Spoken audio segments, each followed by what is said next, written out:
3, 2, 1.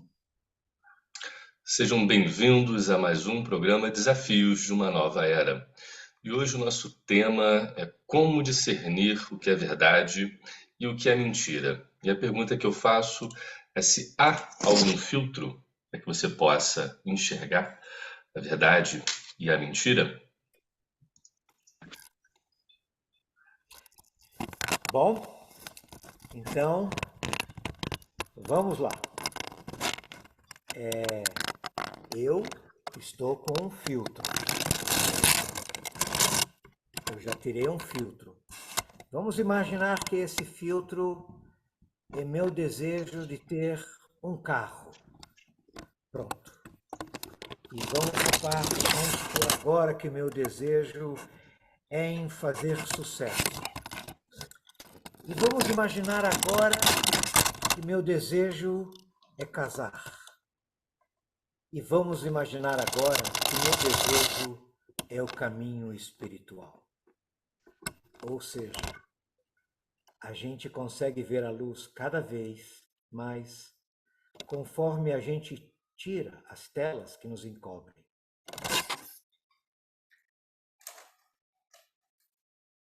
Então, amigos, para começar, eu diria assim que uma mentira, ela pode começar muito cedo na nossa vida. Ela pode começar com 3 anos e nos conta uma ideia.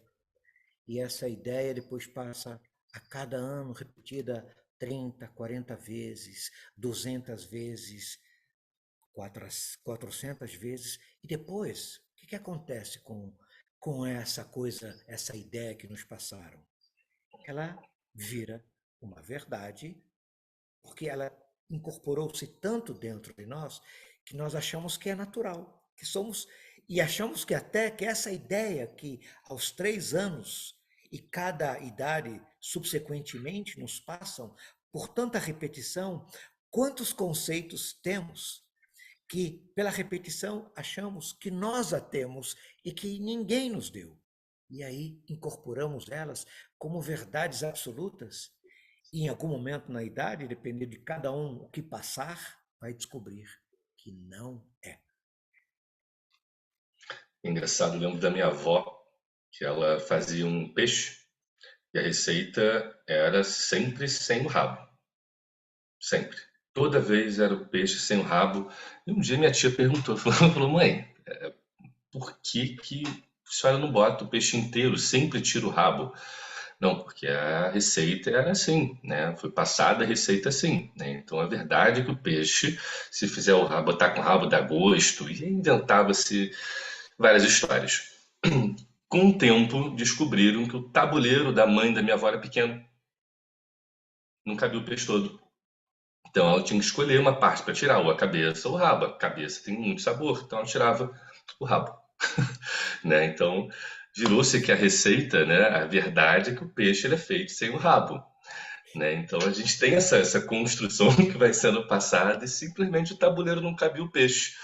Né? Depois foram descobrir isso. Né? Muito bom. Essa questão de verdade e mentira vocês falando aí, eu estou pensando no condicionamento, né? Como vai condicionando, vão enfiando conceitos na nossa cabeça, e aí, como o Shimon falou, a gente acha que é nosso, mas é um negócio que colocaram na nossa cabeça lá, e vira um conceito e vira uma verdade. E aí a gente vai enchendo de conceitos, teorias, e vai tampando a verdade, né? E se fecha para a verdade, na verdade. Se fecha para a verdade, na verdade. Desculpem a redundância.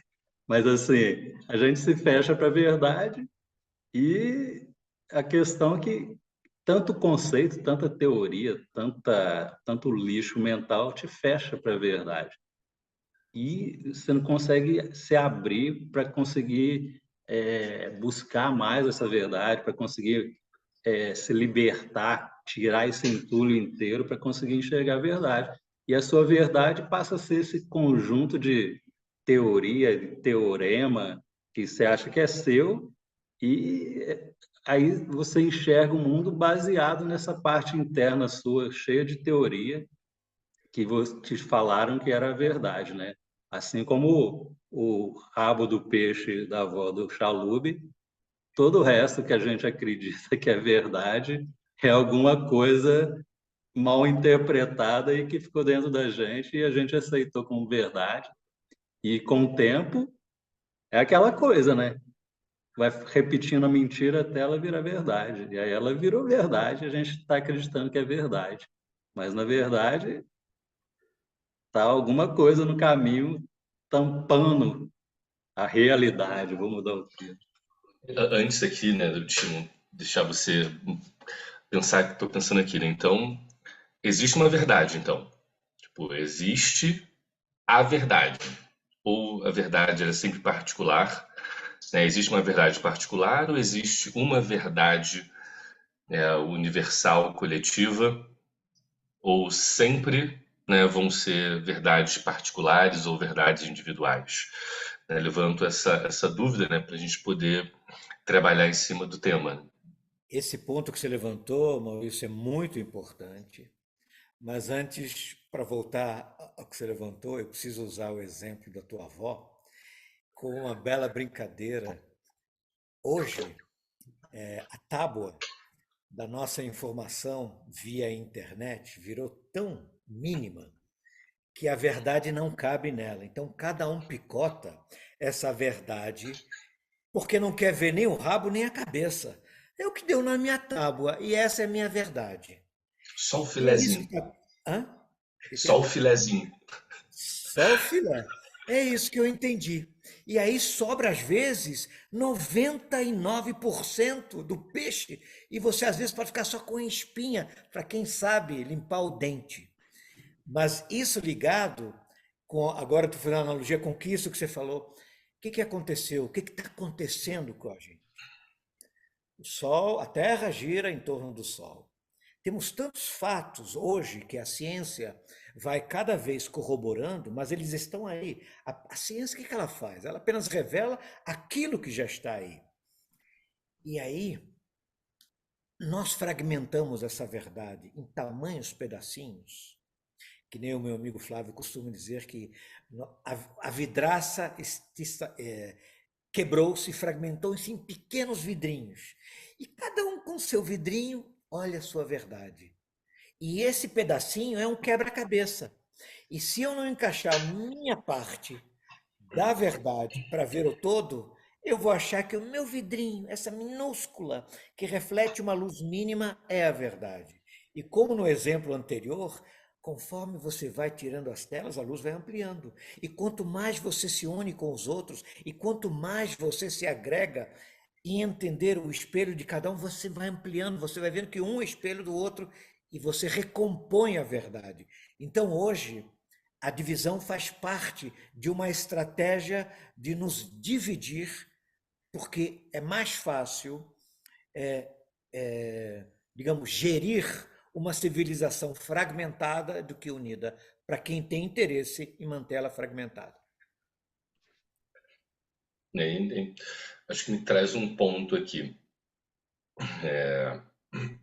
Temos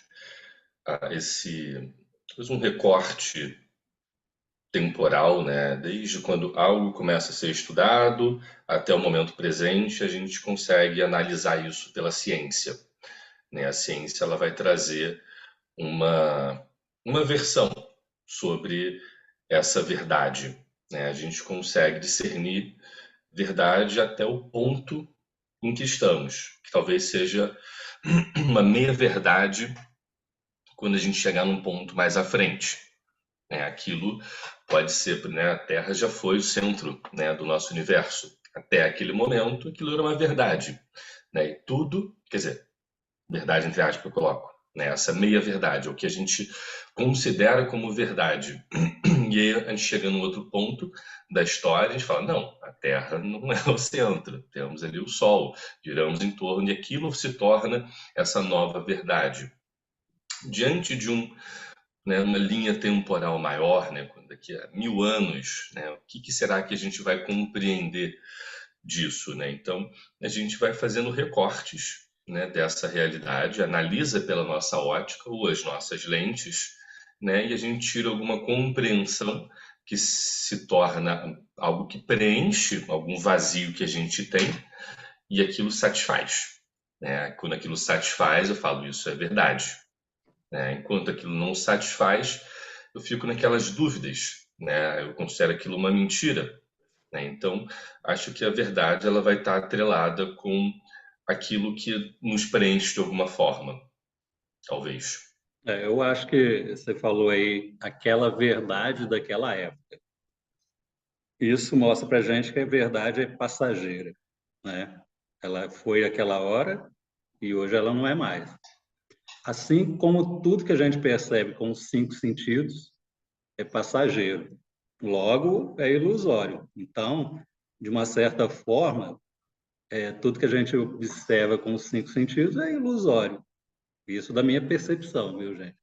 Então, a ciência, a filosofia, tudo, a gente está ali observando tudo com os cinco sentidos. E, baseado nesses cinco sentidos, eu formo a minha verdade interna. Agora, isso é verdade. O cientista falou, então é verdade. O Sol é o centro do sistema solar, então é verdade.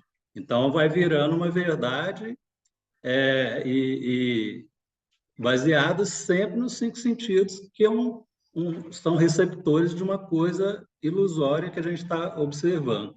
Então, cada um, de uma certa forma, tem a sua verdade, baseada nesses cinco sentidos, meus e dos outros que me falaram alguma coisa que eles perceberam, que às vezes eu nem tenho a prova disso, se é ou não o que eles perceberam, e, e aí eu vou formando essa verdade. Só que, de uma certa forma, a gente começa a perceber que será que é isso mesmo? Será que é verdade? E, no fundo, a gente busca essa verdade geral, que está num lugar que a gente não sabe onde é ainda, mas sabe que não é baseado nos cinco sentidos. Então, a gente está sempre buscando essa verdade geral, porque tem sempre um vazio te falando que não é isso, não é assim, eu acho que não é por aí. Então, o mundo hoje que a gente vê, o meu mundo é só meu, do Shimon é só dele e do Chalub é só dele, porque ele vê o mundo de acordo com a sua dinâmica interna, com todos os condicionamentos que ele adquiriu, todos os conceitos, teorias e teoremas, e baseado nesse interno dele, ele vê esse mundo. E à medida que ele observa que tinha alguma coisa que não estava de acordo e ele se corrige internamente, ele vê um outro mundo. Então, uma coisa é que cada um tem a sua verdade baseado no que ele tem de bagagem interna, vamos dizer assim. Então, a gente percebe a realidade de acordo com a sua bagagem. E mesmo assim, sabendo que a gente está num processo que ainda não é aquela verdade. Embora muita gente ache que é e acabou. Não evolui mais porque parou ali, é isso e pronto. Um exemplo clássico, assim, vamos supor que nós três entramos num apartamento na beira da praia. Aí o Chalub vai na janela da frente, ele vê a praia, sol, gente caminhando, exercitando, tudo lindo. E ele fala: Nossa, o mundo é lindo, né? Aí o Shimon chegou na janela do lado e só viu um pedacinho da praia e vê um pedaço do morro lá. O mundo é mais ou menos, né? E eu olho na janela do fundo, vejo um morro lá, favela, gente necessitada. Eu vou falar, nossa, o mundo é horrível, né? Então, eu vou achar que aquilo lá é a verdade, que eu só vejo aquilo. O Xalu vai achar que tudo está lindo, porque ele só vê tudo lindo, e o Shimon vai achar que é mais ou menos. Então, a percepção de cada um não está errada, só que não está abrangente, não está nos girando em todos os ângulos da percepção. Então, ele está preso naquela percepção de acordo com a sua dinâmica interna. Então, ele vê aquela verdade e acha que é verdade. Só para vamos supor, o menino, pai, vem aqui, olha para o céu, o que é aquilo que está voando? Ah, filho, é um avião. Nossa, pai, como ele é pequenininho, ele olhando assim, captando nos dois dedos no céu. Ah, sim, parece pequeno. No dia seguinte, o pai leva ele para o aeroporto e o menino, sabe aquele avião? Olha agora de perto. Pai, eu sou minúsculo perto dele, né? E como temos vários exemplos, né, como o Flávio colocou, o ângulo por qual vemos, né? Dependendo o andar que você vê a rua, se você tem um prédio de 30 andares, está no térreo, você vai ver só a rua. Mas quem está no 30º andar vai ver quase o bairro todo. Então, é isso que é importante a gente perceber, né? O nosso ângulo se restringe, podemos talvez pensar aqui, pela necessidade imediatista que eu tenho de suprir o meu desejo, o meu olhar e os 5 sentidos. Eu não consigo ainda me desvencilhar dos meus 5 sentidos. E o meu, dependendo do desejo que eu tenho, urge, né? De não querer, eu quero satisfazer o meu desejo. Todo mundo sabe que aquele momento que você quer só focar no teu desejo, você fica cego para o resto. Você não vê mais nada. Você só fica focando e à noite e dia fica né, remoendo, remoendo até conseguir. E às vezes o universo vai te mandar exatamente o contrário, porque essa é a tua forma que o universo entende que você tem que discernir. Porque você está muito focado e muito afundado no teu desejo e não vê o entorno. É interessante esse ponto da percepção da realidade, né? Como que a gente, a partir de que lentes, né, que óticas e que ângulos a gente está olhando para a realidade. E isso, né, é o que a gente acaba chamando de verdade, né? O que eu alcanço, né? Meu ponto de alcance é o que eu acabo chamando de verdade. É verdade que o avião é pequeno para aquele menininho, né? E aí quando ele alcança uma nova ótica, ele fala, opa, calma aí, pequeno sou eu, eu que sou pequeno nessa história, né? Quando você muda, né? Quando te é proporcionada uma nova percepção de realidade, né? Eu vejo duas coisas aqui. Quando você volta aos povos, né, mais antigos, assim, que início de desenvolvimento, que viviam em contato direto com a natureza, não tinha esse isolamento, você conseguia ter uma percepção de realidade da bondade que existe, né, dentro da natureza, né, que não existe nada ali que seja mal, né, propriamente mal, é um equilíbrio ali constante, né, dentro da natureza, né, e quando se afasta disso, a gente tem uma ótica completamente caótica do mundo, né, do que a gente, né, então quanto mais afastado de um estado, vou colocar assim, talvez primordial ou natural, né? Eu digo natural no sentido de natureza, né?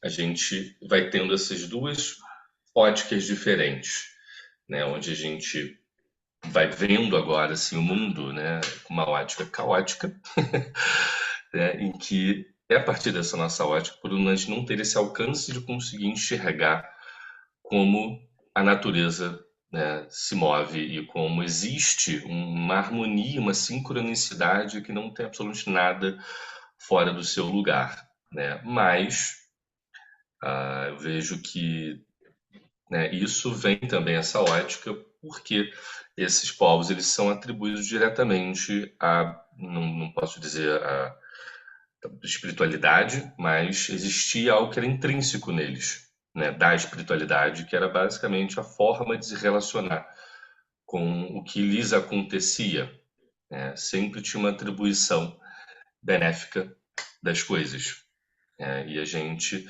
tem uma atribuição a partir sempre do nosso próprio desejo de ter que aquilo me preenche de alguma forma. Eu quero que aquela situação me preenche. Quando ela não me preenche, eu chamo ela de má, errada ou fora do lugar, né? Deixo essa bola Então, quicando. você falou de lentes, tudo é uma questão de que lente a gente percebe a realidade, né? Então, aí você falou da ótica, eu lembrei da minha história, né? Eu sou uma pessoa muito egoísta, e sendo egoísta, eu enxergo muito, muito distorcido, porque eu enxergo ele do jeito que eu quero enxergar. E não me importa o que os outros enxergam, a minha verdade é aquela lá. Então, como eu enxergava muito distorcido, eu fui em várias oftalmologistas, né? e cada um me passou um óculos, né? Aí eu pus esse óculos, continuou distorcido, aí fiz um mais forte ainda, continuou distorcido, e aí eu fui examinando, e descobri que eu não era miopia, nem hipermetropia, eu tinha egotopia. E aí eu fui numa ótica, e isso é uma doença que muita gente tem e não sabe que tem. E continua sem o óculos e enxergando do jeito que está enxergando, distorcido, mas acho que está tudo normal. E aí eu fui numa ótica, que é uma franquia que tem no mundo inteiro, em todas as cidades, uma ótica chamada Guimarães. E aí chegou lá, o cara me examinou e viu que eu tinha egotopia nos dois olhos, 70 graus no esquerdo e 55 no direito. Então ele fez um óculos para mim muito grande, porque é 125 graus de correção, né? Então ele fez um óculos da percepção da realidade, meus psychedelic glasses. E aí a partir daqui eu enxergo o mundo corrigido. Mas assim, a brincadeira é que não existe uma correção externa, né? Se tivesse um óculos que a gente colocasse e enxergasse a verdade, seria ótimo, mas essa correção tem que ser interna, não é? Então, à medida que a gente consegue se corrigir, aquela questão de não achar que tem sempre a razão. Quando a gente acha que tem sempre a razão, a gente não enxerga mais nada, só enxerga a nossa razão e a nossa verdade. Então, acho que o primeiro passo é essa situação de corrigir essa questão de, sabe, você não tem sempre a razão. Tenta entender a percepção do outro. O Shimon disse que a visão do mundo do prédio lá era mais ou menos, do Chalub era maravilhosa e a minha era ruim. Mas todo mundo estava no mesmo apartamento, só que cada um tinha uma percepção. Então, eu não posso falar que a minha é verdade, a dele é mentira. Então, à medida que eu começo a entender a razão do outro também, e à medida de como ele percebe o mundo, eu consigo corrigir a minha própria lente dos meus óculos da percepção da realidade. É, eu acho que esse exemplo também é muito. A gente está levantando exemplos muito bons, né? Fora quando a lente está embaçada e você já acostumou com ela estar embaçada, e que nem aquela história. Pô, essa vizinha, olha como a roupa dela tá suja, olha como a roupa dela tá suja. E o marido não aguentando mais. Já 3 meses, um dia ele resolve acordar cedo, limpa os vidros da cozinha, ela chega. Ah, finalmente agora limpou, as roupas, olha como elas estão brancas. Ô, mulher, era a tua vidraça que estava suja. A Perfeito, gente tem muitas historinhas assim das perfeito. distorções, tem muitas histórias das distorções, mas eu acho que para aprofundar um pouco mais, e eu acho que você levantou um ponto, né? Quer dizer, Flávio, o meu desejo de querer apenas o meu, quer dizer, eu não estou aberto para o outro. E quando cada um não está aberto para o outro, não sai da sua redoma, ele não vê o outro.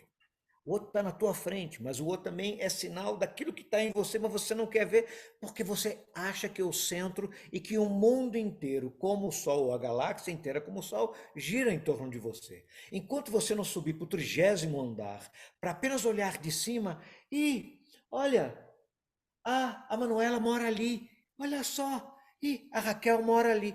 Você começa a ver o todo, você vê como cada um vive. Você vê que na rua tem todo um universo, bichos que saem do bueiro, quer dizer, tem. Mas aí você só olha, quando você olha só para o teu umbigo, para o teu desejo, você está confinado. E aí você trabalha 70 anos num trabalho árduo como escravo, e quando está à beira da morte, pode surgir uma pergunta: o que eu fiz comigo? Que- que- Quer dizer, eu vivi por conta do que estava fora. E eu? Não deu tempo para olhar para o eu. Não deu tempo para você descobrir quem vive em você. A verdade que vive em você. Você comprou tudo que está fora, embrulhadinho, em pacotes dourados, com fita, lindos. Você comprou, comprou, comprou. e chegou no final e levou o quê? O que que ficou? Cadê você? E é interessante, fundamental o que vocês trouxeram. Então, como a gente tinha feito uma pergunta antes, né? Existe uma verdade, né, maior ou total? Ou se ela era parcial, né? Como a gente já respondeu, né? A gente tem nossa própria miopia ou egotopia, né? Como o É uma Flávio bem mistura trouxe. de utopia com ego. É, exato, né? Então é um grande trabalho nosso de correção das nossas próprias lentes, como se para a gente poder enxergar ou acessar a verdade e sair dessa meia-verdade, né, dessa verdade parcial, né, a gente tem que estar sempre desembaçando essas lentes, né? Ela vai estar sempre ali, eu volto e tenho que ir lá limpar, né? Talvez diariamente ou o tempo todo, tá sempre desembaçando e limpando essa lente para que a gente possa acesso, enxergar a verdade, enxergar com nitidez a coisa é um Full HD 4K, 8K, PS, X mais VW, né? É. Então, A é gente só só ir na pode lembrar, ótica de Flávio, Marte Kuhn que ele corrige seu olho lá. a gente pode lembrar só para enaltecer isso que o Maurício falou, né? Me engano que eu gosto. Todos nós já experimentamos Perfeito, me isso aí engano é que eu gosto. perfeito. Por que que eu prefiro? Porque eu prefiro o que eu quero é tá tão forte que eu prefiro me enganar, de ver, que eu vejo, mas eu não quero enxergar. E se eu não Perfeito. quero enxergar, porque o que me cega? O que me cega é o meu querer.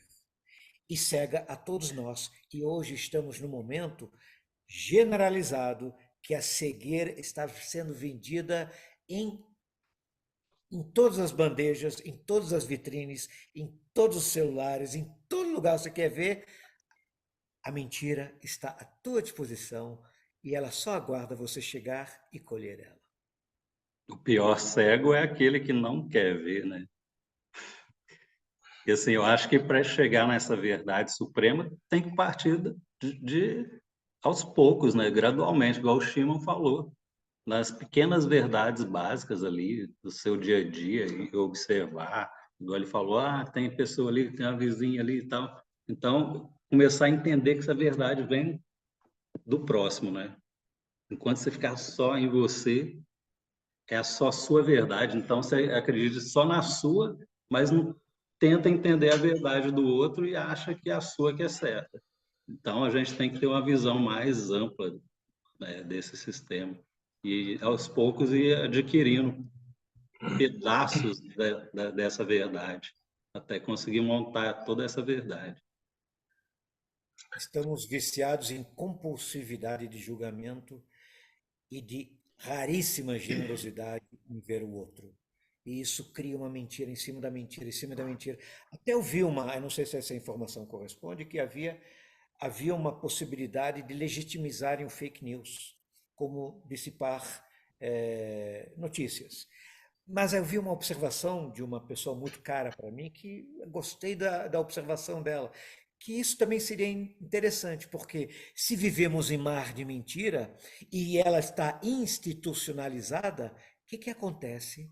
Cada um agora vai ter que criar a sua lente para dizer que, pô, mas isso que ele disse é verdade ou é mentira? Porque ela foi agora institucionalizada. Então, pode ser que a gente faça um reverso paulatinamente, porque cada um vai ter que agora limpar a sua tela, limpar a sua lente e começar a aprender. E aí começar a zerar toda a nossa história e começar a partir do início. Peraí, mas isso que ele está dizendo não é verdade, porque eu não entendo assim. E começar a colocar sob interrogação. Eu achei interessante essa colocação dela. Isso é muito legal. Eu não tinha visto por essa ótica também e me trouxe uma boa esperança para isso. E acho que cada um vai ter que desenvolver uma lente, né, tanto para os ouvidos, né, desenvolver um filtro para os olhos, um filtro Só que um filtro principal, né? Que é um filtro lá para o coração. Eu acho que esse daí vai ser um grande filtro a ser desenvolvido nos próximos passos. E, amigos, vamos ficando por aqui. Algumas últimas Maurício, palavras. eu poderia fazer então, já que você levantou, uma história breve. A mentira é a verdade. Por acaso se encontraram na beira do rio e a mentira, uau, dona Verdade, que bom que você está aqui, o dia está lindo. A verdade, meio ressabiada, olhou.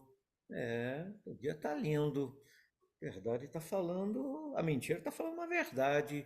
Veja só, não tem nenhuma nuvem. Olhou de novo, a verdade nenhuma nuvem. Uau, o que está havendo com a mentira? Está falando verdade? E aí, prontamente, a mentira tira suas vestes e mergulha no rio. E aí ela fala para a verdade: Ô, dona Verdade, vem aqui, a água está uma delícia nesse calorzão, vem aqui. E a verdade passou a refletir: puxa, está quente mesmo, né? Quer saber? Vou confiar nela. Tirou suas vestes e também mergulhou no rio. E prontamente a mentira saiu da água, vestiu a roupa da verdade e foi embora. A verdade, quando saiu, viu que não tinha roupa. Saiu nua pela rua. Quase ninguém a viu, porque era difícil ver a verdade crua e nua. Maravilha. Então, agradeço muito a vocês que ficaram para a gente ter aqui agora e nos vemos num próximo Desafios de uma Nova Era. Enquanto isso, eu vou observando aqui a realidade. Avisa se encontrar uma. Nossa, o Maurício não tem bigodes, ele tem antenas psicodélicas. Valeu.